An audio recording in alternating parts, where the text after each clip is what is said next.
If there was one physical subject, one material subject that we should focus on, in my opinion, it is very clear that the head of the snake is the financial system.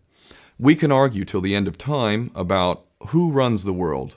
Is it the Jesuits? Is it the reptilians? Is it the Illuminati? Is it the Freemasons? We can go on and on and on and on about this. But I don't think it is reasonable to even begin arguing about the mechanism that is used to exert this control. The mechanism is finance. The whole point of finance is to indebt, otherwise to enslave. What is a mortgage? I mean, what does that stand for? It's a death grip.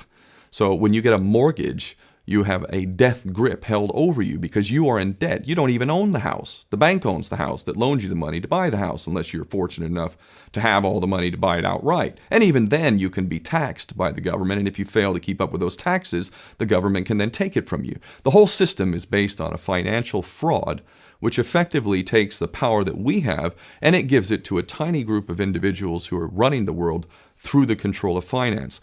With the infinite supply of money that we have allowed them to take, they have literally an infinite supply of money, and with that money, and from their psychopathic point of view, they have bought everything and everyone who can be bought.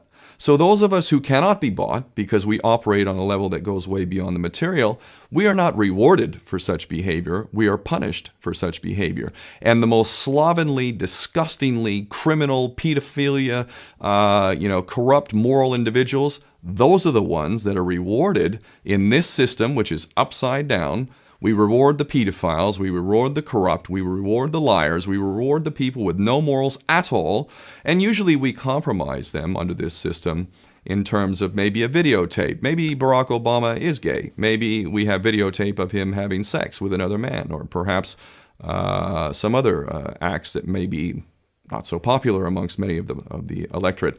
Or maybe we have videos of political leaders having sex with little boys or little girls. If I was in charge of the world and I was a psychopath and completely drunk on my own power, you can bet damn sure that's what I would do.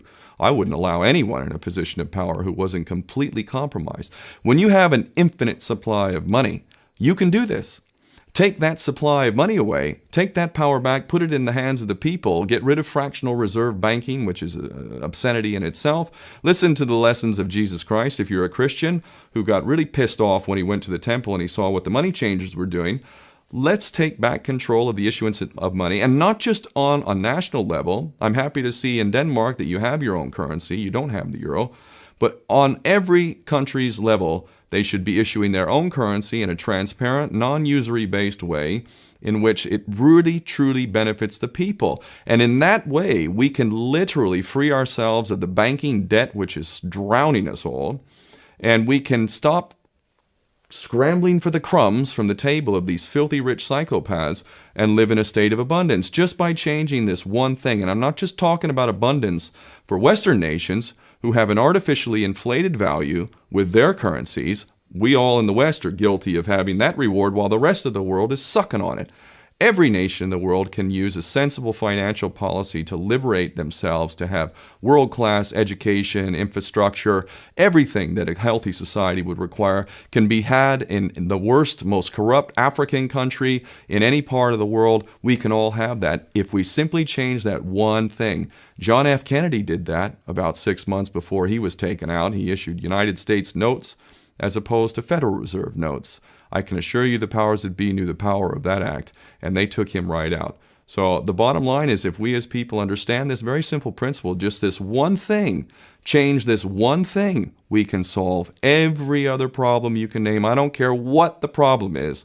I can bring it back to the financial system and an infinite supply of money for a bunch of psychopaths who are running the world, as opposed to an abundant supply of money for all of us. So in that sense, I'm very optimistic.